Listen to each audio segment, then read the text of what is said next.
les doy un pequeño secreto. Uno de los motivos por los cuales poco a poco empecé a enseñar la Biblia es porque a mí me gusta mucho leerla, pero a veces pasaba el tiempo y me olvidaba, ¿no? Y decía, esto lo leí, no lo leí, no me acuerdo, ¿qué era lo que Dios me dijo? Ay, no lo anoté. Y me di cuenta que cuando uno habla de lo que ha aprendido con otras personas, conversa, eh, se vuelve más parte de nosotros. Después es más difícil olvidarlo. Y si además ve imágenes, se consolida más lo que uno aprende, ¿no? Entonces, vemos en el estudio, tenemos un momento para hablar de lo que estamos aprendiendo. Tenemos un momento para escuchar lo que Dios nos está diciendo. Tenemos momentos para ver en las diapositivas imágenes que nos puedan ayudar constantemente a que lo que estamos aprendiendo cada vez se integre más en nosotros. Entonces, si tal vez por el tiempo aquí no hubo un momento para compartirlo, la reflexión que tuve en el día, sería bueno que encuentre a una persona con quien pueda compartir lo que estoy aprendiendo, de esa forma integrar más a mi vida esta enseñanza y con el tiempo no olvidarla. Génesis capítulo 41. Dios me hizo fructífero. Importante esta afirmación que hace José, porque él no dice yo fui fructífero o me hice fructífero o la vida me hizo fructífera, sino él reconoce claramente que fue Dios quien lo hizo a él fructífero, que todo lo que ha pasado al final fue obra de Dios. Dios trabajando, Dios hilando fino en la historia de la vida de José y en la historia de la vida de la humanidad. Dios trabajando a veces detrás de cortinas, haciendo que todo ocurra. Y José lo vio, José se dio cuenta de eso y por lo tanto lo glorifica y le da todo el crédito a él. Fue Dios quien me ha hecho fructífero. Y lo primero que vamos a encontrar en este capítulo es la redención, del sufrimiento a la gloria. Sus dos hijos, Manasés y Efraín, los nombres que José les da a sus hijos representan este paso del sufrimiento a la gloria, del sufrimiento a la fructificación. El pasado ya quedó atrás. Y esto parece una redundancia, ¿no? El pasado quedó atrás. Pero no lo es. Es importante hacer énfasis en esto. ¿Por qué? Porque muchas veces el pasado es algo que nosotros estamos viviendo constantemente hoy en día y no lo dejamos atrás. Sin embargo, para la vida de José, él ya dejó atrás. El pasado solamente fue un entrenamiento para el momento de hoy. ¿Y cuál es el momento de hoy que vive José? Pues podemos quizás palpar un poco cómo ha sido la experiencia que él ha tenido si nos imaginamos por un momento cómo será, hermanos, no poder volver a dormir en nuestra casa, en nuestra cama. De repente, de un día para el otro, José ya no pudo abrazar su almohada, no pudo taparse con la manta que le gusta. No pudo tener la comodidad de caminar por su casa, de su zona de confort y encontrarse con su padre y desayunar con él.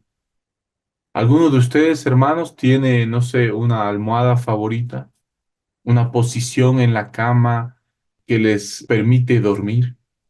¿Alguno de ustedes tiene un momento en el día en su casa en el que es su favorito? Tal vez en la mañana, con su toddy, su marraqueta, con su familia. De repente, de un día para el otro y de forma violenta, José perdió eso. No pudo, nunca más, echarse en la cama que le producía el sueño. No pudo disfrutar más esos momentos de coinonía con su padre. se terminó. Y vemos a veces historias actuales, ¿no? Como en la guerra, como los dictadores de repente entran militares a la casa y ¡pum! O sea, los llevan a las personas presas y la vida cambia. Y de repente, después de ser José el hijo preferido, pasa a ser un esclavo, pasa a ser un prisionero, pierde sus derechos, pierde todo tipo de privilegios, quizás hasta su identidad pudo ser afectada. Pero en el capítulo 41 vemos la redención de José. ¿Qué significa redención? En el plano físico, que ahora tiene una casa. José al fin va a tener una casita y tal vez en este caso un palacio. Va a tener una familia, va a tener una esposa, va a tener un momento en la mañana en que se va a despertar y va a poder decidir qué hacer. Va a elegir la ropa que quiere ponerse. Está siendo redimido. Redención significa que Dios nos pone en un lugar más alto del que estábamos antes. De que el pecado, de alguna forma, nos ha hecho caer, nos ha golpeado nuestra identidad y nos ha puesto en una posición de esclavos del pecado, en donde el pecado constantemente destruye nuestras vidas, nos roba, nos enferma, nos daña. Y cuando hemos conocido a Dios, cuando hemos decidido creer en Él, en el plano espiritual hemos sido redimidos. Hemos recuperado nuestra identidad y no solamente la hemos recuperado, sino que hemos sido puestos en un lugar aún más alto. Y en lo físico eso va ocurriendo día tras día en el proceso de transformación que estamos llevando con Dios. Vamos siendo redimidos. Sí, hay sufrimiento, sí. Hay caídas, sí. Hay angustias, sí. Hay injusticias, sí. Sin embargo, Dios utiliza todas estas circunstancias para que nuestra vida siga siendo redimida. Somos especiales para Dios. Somos sus hijos. Él no es indiferente, Él obra para bien a pesar de cada circunstancia de este mundo. Y vemos también que el momento que José es redimido por Faraón, Faraón en ningún momento se preguntó o siquiera empezó a vacilar o a cavilar en momentos donde estoy hablando con un prisionero, estoy hablando con un extranjero, estoy hablando con un hombre que ha sido acusado de estar con la mujer de su jefe, de tratar de violarla. ¿Por qué estará en la cárcel? ¿Qué habrá hecho? En ningún momento el faraón se empieza a preguntar por el pasado de José. Eso simplemente quedó atrás y lo exalta. ¿Por qué? Porque ve el Espíritu de Dios en él, porque ve la mano de Dios en su vida. Y a veces a nosotros nos pasa, ¿no? Nuestro pasado nos persigue. Ah, no, es que yo era así, es que yo hice esto, es que nadie se va a olvidar de los errores que he cometido, no me van a perdonar, la vida ya no va a poder ser como yo algún día quise por esos errores que cometí. Sin embargo, la redención de Dios es más poderosa que las circunstancias, es más poderosa que lo que pasó en nuestro, valga la redundancia, pasado.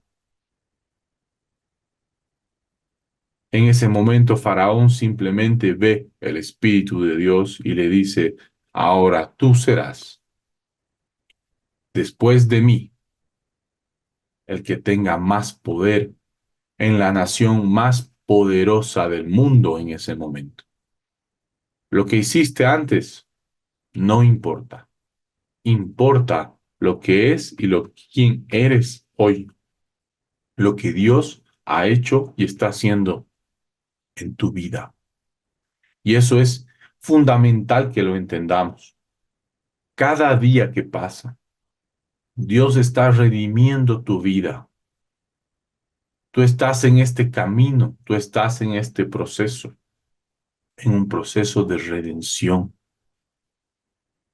Es importante que cada uno de nosotros sepa reconocer ese momento de la vida, sepa posicionarse en esta gran historia y decir, bueno, yo estoy aquí, yo estoy en este proceso de redención y así como le pasó a José, también me puede pasar a mí, que Dios está trabajando en mi vida, que este momento que estoy pasando es simplemente una circunstancia que Dios va a usar en algún momento para bien, pero en su momento, en el tiempo perfecto de Dios, voy a poder dar la gloria a Dios, aún por esta situación difícil.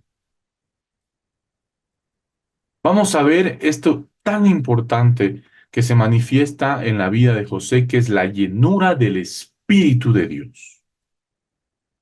El haber estar lleno del Espíritu de Dios es lo que le permite a Faraón ver y decir, wow, este hombre, ¿dónde habrá otro hombre como este, lleno del Espíritu de Dios? Y esto se producía porque José era un hombre que le gustaba cultivar esa presencia en su vida. Cuando no quiso meterse, involucrarse con la esposa de Potifar, él dice, no, ¿cómo yo puedo pecar así contra Dios?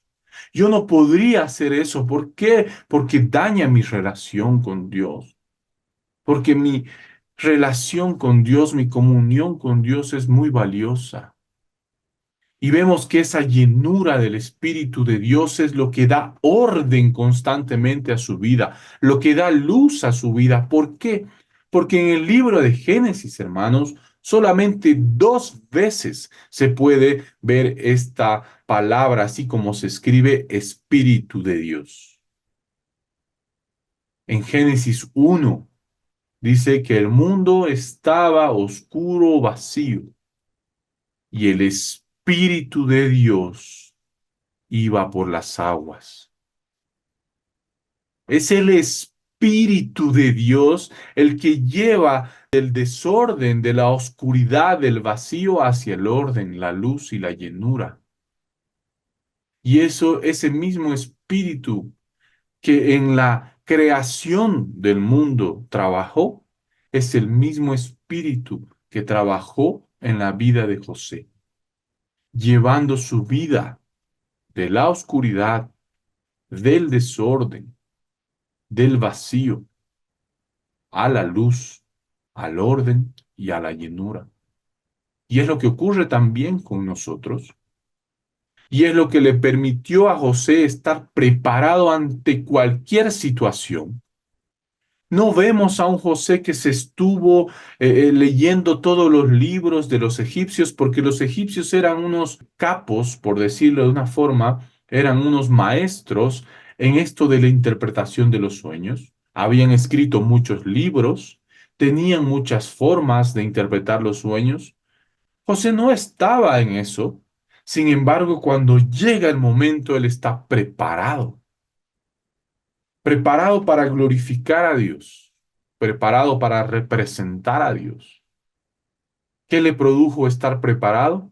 La llenura del Espíritu. ¿Qué desafíos tenemos hoy en el día, hermanos? ¿Qué trabajos importantes? ¿A qué personas debemos ayudar? ¿Qué situaciones nos desafían? Y no nos sentimos a veces capacitados para poder hacerlas de la mejor forma. Y el estrés nos invade, y la presión, y el que tengo que hacerlo bien, y cómo lo voy a hacer. ¿Cómo podríamos nosotros estar preparados para toda situación? De repente, así como violentamente fue sacado de su casa José, violentamente fue sacado de la cárcel en un momento para el otro y para estar de repente frente al faraón, al hombre más poderoso del mundo en ese momento. José no vaciló ni titubeó al momento de interpretar el sueño. Él estaba preparado para ese momento porque estaba lleno del Espíritu de Dios. Y al final podemos ver el rendimiento, que fue un rendimiento excelente, eficiente, representando a Dios aquí en la tierra gracias a esa llenura del Espíritu.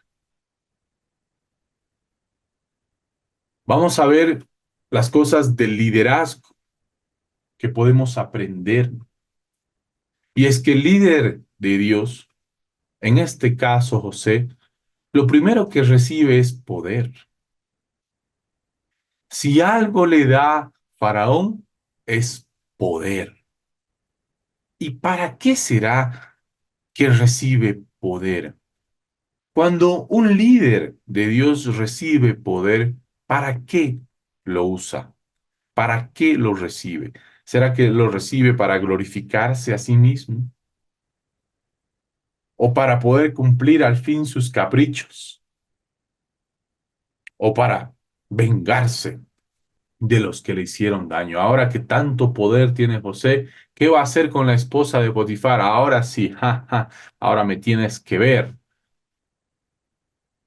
Vamos a ver que el líder de Dios es un líder humilde que utiliza el poder primero para servir. Utiliza el poder para ponerse debajo de los demás, no encima de los demás, para trabajar por las personas y a favor de las personas, para preservar la vida. José fue puesto en esta situación para preservar la vida. El texto nos dice que el hambre iba a destruir la nación de Egipto. ¿Y por qué no la tierra? Porque decía que de todo el mundo la gente sufría de hambre e iba a Egipto a buscar alimento. Y allí estaba el líder de Dios, sirviendo, preservando la vida. Y es que si en algún momento, hermanos, nosotros recibimos poder, que ese poder del liderazgo sea para servir y sea para preservar la vida. Y también vamos a ver que este líder es un líder que da.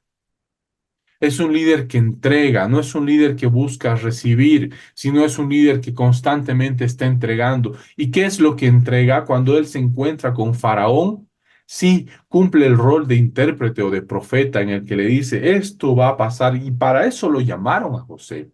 Hizo bien su trabajo, hizo bien su parte, sin embargo sigue dando. ¿Y qué dice? Empieza a ser un consejero como un gobernante y le dice, mira, Faraón, lo que tú tienes que hacer es esto. Y Faraón bien pudo haber dicho, ¿quién eres tú para decirme qué es lo que yo tengo que hacer? Yo soy el Faraón, yo soy el jefe, yo soy el rey. A mí tú no me vas a venir a decir qué es lo que yo tengo que hacer.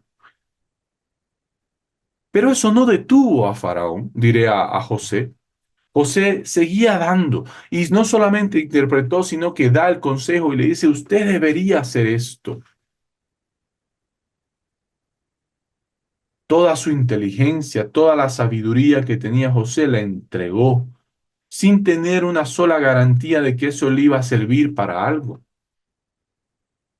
Y es que a veces nosotros, hermanos, como seres humanos, a veces hacemos las cosas para recibir algo a cambio. Te voy a dar un buen consejo, pero quiero que reconozcas que yo te he dado el consejo, que mi inteligencia y mi aporte tenga su retribución, ya sea por reconocimiento, ya sea por validación, ya sea por un aumento, pero quiero que lo que estoy haciendo se pueda ver plasmado en una acción física.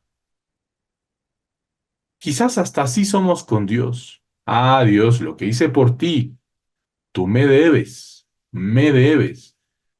Pero vemos a José que no es así. José está interesado en dar y no importa si va a recibir algo a cambio o no, él quiere entregar, él quiere dar, porque es humilde. Entonces vemos que el líder recibe poder para servir, para preservar la vida y para dar. Más tengo, más doy. José, ¿qué tenía? Tenía sabiduría, tenía inteligencia, estaba lleno del Espíritu de Dios. Entonces, ¿qué hizo? Dio de todo eso, entregó de todo eso sin esperar nada a cambio. Y varias veces les he hecho esta pregunta. Entendidos en los tiempos, se refiere también a entender en qué momento de mi historia personal estoy con Dios, en qué etapa estoy. Entiendo en qué etapa de mi historia personal con Dios estoy ahora. Cuando José estaba en la cárcel, estaba en una etapa. Cuando José estaba en la casa de su padre, estaba en una etapa. Cuando estaba como esclavo de Potifar, estaba en una etapa. Ahora está en otra etapa. ¿En qué etapa estás, hermano? ¿Sabes? ¿Alguno de ustedes, hermanos, hermanas, se ha preguntado eso y me podría decir o podría compartir aquí con nosotros? Yo creo que estoy en esta etapa. Bien, yo siempre me he estado preguntando esto porque, y por eso también me llamó la atención poder pasar este curso, de incluso saber cómo orar en este tiempo, porque un verso que resaltó este año para mí era en Primera Pedro, si no me equivoco, que dice que estemos sobrios, que sepamos cómo orar, porque orar no es solo pedir, pedir. Yo estaba pensando en qué tiempo estoy pasando, qué estoy viviendo.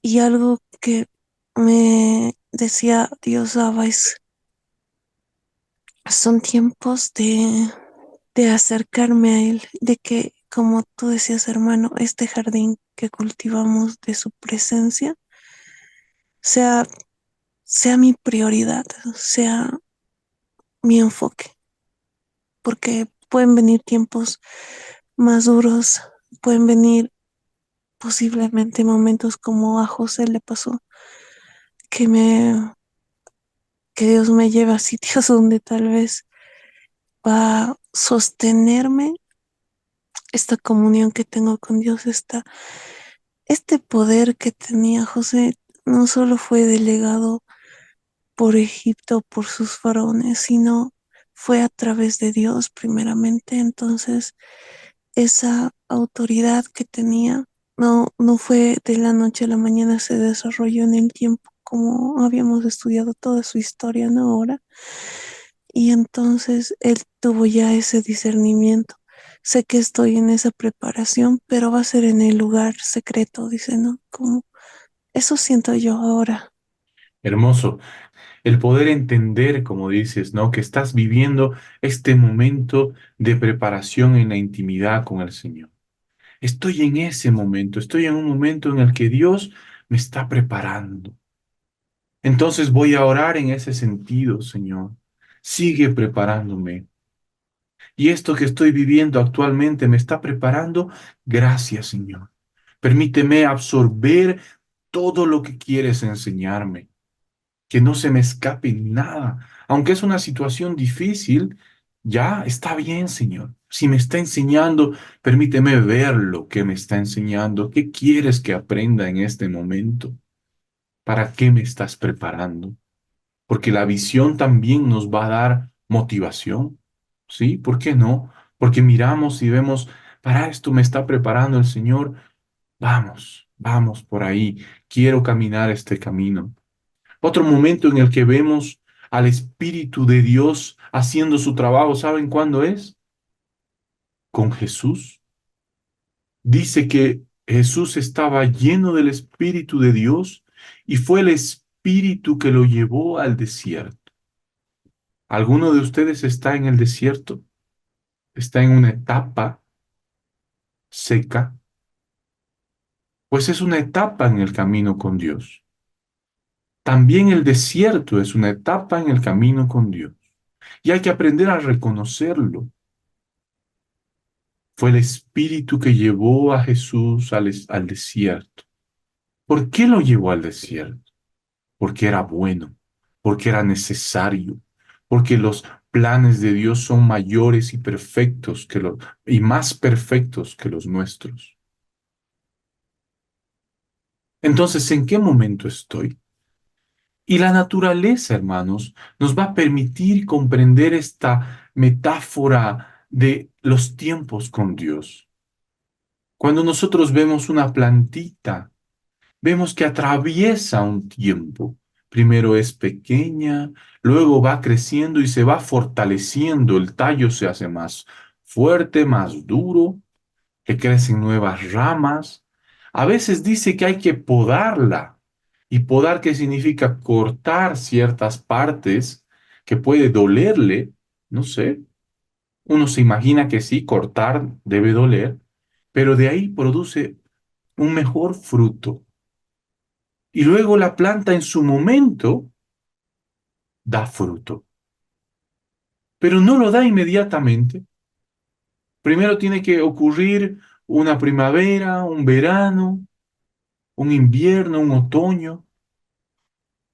Tiene que haber etapas en la vida de esta plantita para que llegue al momento de dar fruto. Y cuando es pequeña da fruto, pero todavía da poco fruto. Y luego en la segunda cosecha va a haber más fruto. Y cada vez esta planta, si la cuidamos bien, si tiene buena tierra, si en el invierno igual se la poda como debe podarse, llega un momento donde tenemos el jardín lleno de fruto y hay que limpiar el jardín todo el tiempo porque si no vienen, no vienen los otros animales a querer comer de tanto fruto que da nuestra plantita.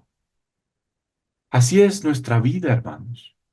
Atraviesa momentos, inviernos, veranos, otoños y luego primavera y luego da fruto. Pero, ¿qué es lo que debe predominar en todo este tiempo? En toda etapa debe haber algo que debe predominar. Y Juan 15 nos va a revelar qué es. Que es lo mismo que pasó con José.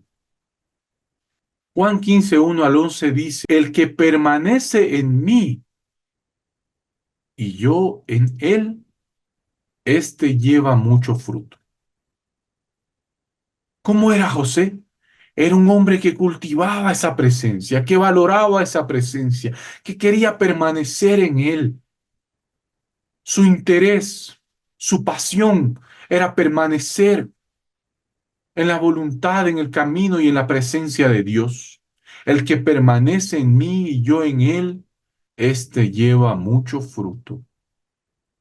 Si permanecéis en mí y mis palabras permanecen en vosotros, pedid todo lo que queréis y os será hecho. En esto es glorificado mi Padre, en que llevéis mucho fruto.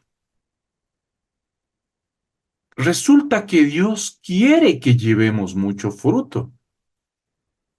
Resulta que Dios es glorificado el momento que José interpreta el sueño y da esta expresión extrema de tanta sabiduría, de tanta inteligencia. Faraón se queda anodadado de ver cómo el Espíritu de Dios lleva mucho fruto. Y ve a este hombre y dice, wow, y glorifica a Dios. Resulta que Dios es un Dios abundante que le gusta que llevemos mucho fruto, que quiere que lleve, que está en sus planes que llevemos mucho fruto, pero que todo tiene un proceso, que todo tiene un tiempo. Cuando José estaba como esclavo de Potifar, sí hacía bien las cosas y prosperaba. Era un poco de fruto, pero no era todo el fruto que él podía dar. Cuando es prisionero en la cárcel y el jefe de la cárcel lo pone a él como jefe, igual es un poco de fruto, pero no era todo el fruto que podía dar. Finalmente, frente al hombre más poderoso en el mundo en ese momento era Faraón, José da mucho fruto y glorifica así al Padre. ¿Por qué? Porque si permanecéis en mí, si permanecéis en mis palabras, Y finalmente dice, si permanecéis en mi amor, como el Padre me ha amado, así también yo os he amado. Permaneced en mi amor. Y es que el árbol va a crecer, nuestra vida va a crecer y va a crecer de forma natural. Dios se va a ocupar de podar cuando haya que podar. Dios se va a ocupar del abono cuando sea necesario, de que no falte agua cuando sea necesario. El Salmo 1 nos representa esta hermosa de cómo el que está con el Señor, dice ahí, el que medita en su palabra día y noche, será como un hombre plantado junto a corrientes de agua, que su hoja no cae y da fruto a su tiempo. Por eso igual comenzamos la mañana con su palabra, porque permanecemos en sus palabras. Y luego termina el estudio y el resto del día vienen tentaciones y ¿qué hacemos? Permanecemos en su presencia, cultivamos en su presencia, elegimos a Dios, decimos no a la tentación porque quiero su presencia, quiero permanecer. Y si alguna vez caigo, tropiezo, sigo en Él. ¿Por qué? Permanezco en su amor. Yo permanezco en su amor, permanezco en su gracia. Entonces, hermanos, para ir terminando el estudio de hoy, nuestra vida es una redención constante. Estar llenos del Espíritu nos permite estar preparados para cualquier situación que se nos presente en la vida. ¿Qué desafíos tengo hoy? Puedo sentirme preparado porque tengo el Espíritu de Dios. No debo temer que la ansiedad no me gane. Podré hacer mi trabajo, lo que Dios me ha pedido, de forma eficiente porque el Espíritu está conmigo. Y finalmente, y más importante, mi enfoque, mi trabajo de cada día, mi responsabilidad y mi pasión de cada día debe ser permanecer. Permanecer en sus palabras, permanecer en su presencia y finalmente permanecer en su amor, para que mi vida, así como un árbol, crezca naturalmente en cualquier etapa de la vida en la que estoy viviendo. Y en su momento, en el momento perfecto, daré fruto, porque eso es lo que Dios quiere que ocurra. Y que dé mucho fruto, porque cuando doy mucho fruto, Él es glorificado. Y Dios quiere ser glorificado a través de sus hijos. Entonces, gracias hermanos, gracias por escuchar la presentación. Todavía podemos rescatar un momento para poder escucharlos, hermanos. Si quisiera escucharlos, ¿qué te está diciendo Dios? ¿En qué momento de la vida estás? Y yo pienso que estoy empezando a ver un poco esa luz después de un desierto bastante largo. Realmente hay cosas que a uno lo golpean, hay cosas que a uno lo ponen a pensar que por qué ocurren ciertas desgracias, por qué ocurren ciertos problemas en la vida de uno. Y de repente, ¿no? Cuando llegan de la noche a la mañana, cuando no lo esperabas, cuando todo estaba bien y llegan tormentas, llega el desierto.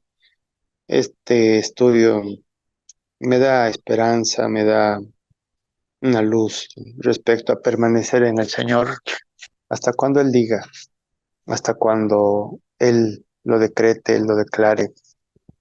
Y este momento de redención del cual vamos a gozar cuando sea su tiempo, me da la esperanza de permanecer, de tratar de estar firme ahí, con la fe intacta, pensando que lo que viene es mejor y que solo queda esperar un poco.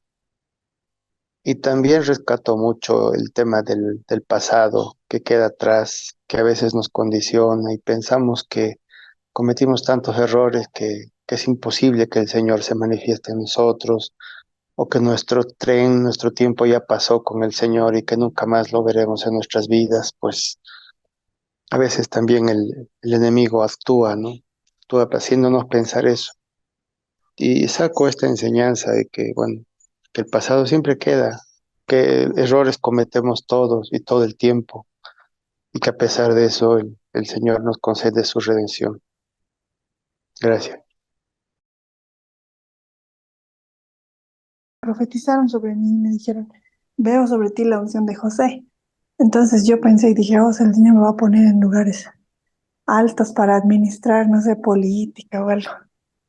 Y, y claro, luego pasaron años y me preguntaba de qué se trataba eso. Y ahora recordando eso, pienso que es esa intimidad de la cual hablas, que José nos enseña, de poder discernir lo que el Señor está queriendo hacer y, y que eso trabaje en mi corazón. No necesariamente para estar lista en el momento preciso, sino para conocerle y pues poder afrontar cualquier situación en mi vida desde esa seguridad de que Él está en control. Las cosas malas que nos pasa es para algo bueno, como en el caso de José, ¿no ve? Al principio sus hermanos lo han vendido, ¿no? Algo feo, ¿no ve? ¿Cómo un hermano va a ser así, no? No puede decir, pero eso había sido para algo bueno, algo bonito, como dicen Romanos 8:26, 8, algo por ahí. Las cosas malas que nos pasan para algo bueno, algo bonito viene, como el caso de mi hija. Algo feo, estaba una enfermo, totalmente enfermo, y algo bonito vino luego. Ahora se ha convertido al Señor y está alegre, pastor. Nada más, pastor. qué lindo, hermano Juan, gracias. Así es, todas las cosas ayudan a bien para aquellos a quienes han sido llamados conforme a su propósito, dice, ¿no? Gracias a todos, hermanos, que Dios los bendiga y chao, chao.